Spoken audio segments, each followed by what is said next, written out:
Hello and welcome to civil services डीम। दोस्तों, UPSC का जो मेंस का एग्ज़ाम आपका हो रहा है और जिसमें कि कल हमने निबंध का पेपर देखा था और ये है जीएस का फर्स्ट पेपर। तो जीएस के फर्स्ट पेपर में जैसा कि आप जानते हैं इसमें आपकी हिस्ट्री पूछी जाती है, ठीक है, ज्योग्राफी पूछी जाती है और इसमें इंडियन सोसाइटी पूछी जाती है। ठीक है, ये तीन मेजर टॉपिक्स पूछे जाते हैं। हिस्ट्री में आपकी वर्ल्ड हिस्ट्री भी पूछी जाती है। ठीक है, वर्ल्ड हिस्ट्री प्रीलिम्स में नहीं पूछी जाती लेकिन मेंस एग्जाम में पूछी जाती है। ठीक है, तो चलिए देखते हैं। 3 घंटे का ये पेपर होता है। प्रीलिम्स वाला 2 घंटे का होता है लेकिन मेंस का एग्ज़ाम सारे एग्ज़ाम 3-3 घंटे के होते हैं। ठीक है, ये जीएस का फर्स्ट पेपर जो कि 250 नंबर का है। ठीक है, यहाँ पर टोटल 20 क्वेश्चन दिए गए हैं। ठीक है, बिगिनर्स के लिए ये कुछ इंपॉर्टेंट बातें हैं जो जानना ज़रूरी हैं। तो इसमें क्वेश्चन नंबर 1 से लेकर 10 तक जो क्वेश्चन हैं वो आपके जो हैं वो 150 शब्दों में आपको उनका आंसर लिखना है। और क्वेश्चन नंबर 11 से लेकर 20 तक के जो 10 क्वेश्चन अगले हैं उनको 250 शब्दों में उनका आंसर देना है। ठीक है, तो शुरू के वाले जो हैं वो 150 वर्ड में आपको आंसर लिखना है, लास्ट वाले 10 क्वेश्चन वो 250 वर्ड्स में लिखने हैं। तो 1 से 10 तक के ये जो क्वेश्चन हैं ये 10-10 नंबर के हैं। ठीक है, तो 100 नंबर के ये वाले क्वेश्चन हो गए और ये 11 से 20 तक के ये जो हैं ये 15 मार्क्स के हैं। तो ये आपके 150 नंबर के हो गए। पूरा पेपर जो है 250 नंबर का है। ठीक है, सारे क्वेश्चन करने हैं। तो चलिए देखते हैं। आर्ट एंड कल्चर से यहाँ पे क्वेश्चन पूछा गया है।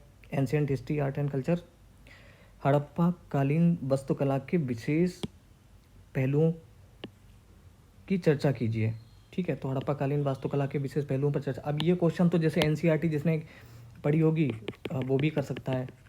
ठीक है, एनसीईआरटी से आप आराम से कर सकते हैं इसी को। तो होता क्या है कि एनसीईआरटी को बिल्कुल ही हल्के में ना लें, उसमें बहुत ही डीपली आपको सबको समझाया जाता है। तो इसलिए हमेशा कहा जाता है कि आप जो इम्पॉर्टेंट टेक्स्ट बुक हैं उनको ज़रूर पढ़ें। तो एनसीईआरटी इम्पॉर्टेंट है। ठीक है, तो पढ़ना ज़रूरी है। एक क्वेश्चन यहाँ से देखिए, ये आप जो है कर सकते हैं एनसीईआरटी से। अगला क्वेश्चन है, अकबर के धार्मिक समन्वयता के प्रमुख पहलुओं का परीक्षण कीजिए। ठीक है, तो अकबर के धार्मिक समन्वयता के बारे में क्वेश्चन पूछ लिया गया है। तो ये क्वेश्चन भी मिडाइवल हिस्ट्री से है जो कि किया जा सकता है आराम से। अगला क्वेश्चन है, मूर्तिकारों ने चंदेल कला रूपों को जीवन की व्यापकता और लचकदार ओज से भर दिया। ठीक है, तो किसको? मूर्तिकारों ने चंदेल कला रूपों को जीवन की व्यापकता और लचकदार ओज से भर दिया। ठीक है, तो इसको स्पष्ट कीजिए। यहाँ पे पूछा गया स्पष्ट कीजिए। ठीक है, तो चंदेल कला के बारे में क्वेश्चन पूछ दिया गया है। तो ये भी अगर एनसीईआरटी पढ़ी होगी तो चंदेल कला वहाँ से भी आप पढ़ सकते हैं। बाकी टेक्स्ट बुक जैसे आर एस शर्मा वगैरह जो मतलब वो भी एनसीईआरटी ही है, तो उसे कर सकते हैं आराम से। कोई इसके लिए बहुत ज़्यादा कोई अलग से पढ़ने की ज़रूरत नहीं थी। इसके बाद पूछा गया है, क्योंकि अब ये question paper GS first paper जो है आपकी हिस्ट्री, ज्योग्राफी, इंडियन सोसाइटी तीनों टॉपिक यहाँ पे पूछे जाते हैं। तो यहाँ से क्वेश्चन देखते हैं अगले। जलवायु परिवर्तन और समुद्र स्तर में वृद्धि कई द्वीप देशों के अस्तित्व को कैसे प्रभावित कर रही है? उदाहरणों के साथ चर्चा कीजिए। ठीक है, तो जलवायु परिवर्तन से संबंधित यहाँ पर क्वेश्चन पूछा गया है। समुद्र जल स्तर के बारे में तो कई बार क्वेश्चन इस तरीके से पूछे जा चुके हैं, तो लगभग कह सकते हैं रिपीटेड टाइप का क्वेश्चन है ये। इसके बाद क्वेश्चन पूछा गया, गैर कृषि प्राथमिक गतिविधियाँ क्या हैं? ठीक है, what are non farm primary activities? ये गतिविधियाँ भारत में भौगोलिक विशेषताओं से किस प्रकार संबंधित हैं? उपर्युक्त उदाहरणों के साथ चर्चा कीजिए। तो एग्जाम्पल के साथ में आपको लिखना है। तो ये पूछा गया। उसके बाद पूछा गया, उपयुक्त उदाहरणों के साथ भारत में सौर ऊर्जा उत्पादन के पारिस्थितिक और आर्थिक लाभों की संक्षेप में व्याख्या कीजिए। तो अब सौर ऊर्जा पर इतना ज़्यादा गवर्नमेंट ध्यान दे रही है तो यहाँ से तो क्वेश्चन पूछा ही जा सकता था। तो ये क्वेश्चन यहाँ से पूछ लिया गया। फिर सुनामी के बारे में पूछा गया है। ठीक है, सुनामी क्या है, वे कैसे और कहाँ बनती हैं, उनके परिणाम क्या हैं, उदाहरणों सहित समझाइए। तो ये चर्चा में रहा है, चूँकि करंट अफेयर्स में भी न्यूज़ में रहा है और सिलेबस में भी है ही, तो यहाँ से पूछ दिया गया क्वेश्चन। उसके बाद पूछा गया है कि भारत में स्मार्ट शहर शहरी गरीबी और वितरणात्मक न्याय के मुद्दों को कैसे संबोधित करता है? 150 शब्दों में उत्तर लिखिए। ठीक है, यहाँ से पूछा गया है। इसके बाद क्वेश्चन, ये जो पीडीएफ है इसको आप हमारे टेलीग्राम चैनल से डाउनलोड कर सकते हैं। लिंक जो है आपको नीचे डिस्क्रिप्शन में मिल जाएगी, सिविल सर्विसेज डीम, वहाँ से इसको डाउनलोड भी कर सकते हैं और देखना चाहें तो इसको देख भी सकते हैं यहाँ से।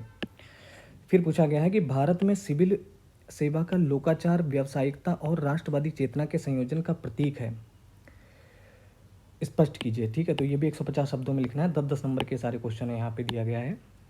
10 मार्क्स के क्वेश्चन है।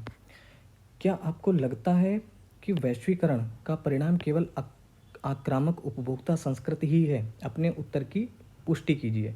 ठीक है, तो ये 10 क्वेश्चन जो शुरू के थे ये 10-10 नंबर के थे। इसके बाद जो है 15 मार्क्स वाले हैं, ये थोड़े लॉन्ग आंसर हैं। पूछा गया इसमें महात्मा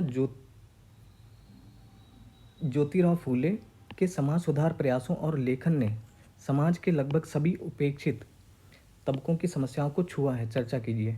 ठीक है, तो ये हिस्ट्री से, मॉडर्न इंडियन हिस्ट्री से क्वेश्चन पूछ दिया गया समाज सुधार से संबंधित, और किया जा सकता है, इसको आराम से लिखा जा सकता है। इसके बाद है राज्यतंत्र, अर्थव्यवस्था, शिक्षा और अंतर्राष्ट्रीय संबंधों के विषय में आज़ादी के प्रारंभिक काल में भारत के सुदृढ़ीकरण की प्रक्रिया को रेखांकित कीजिए।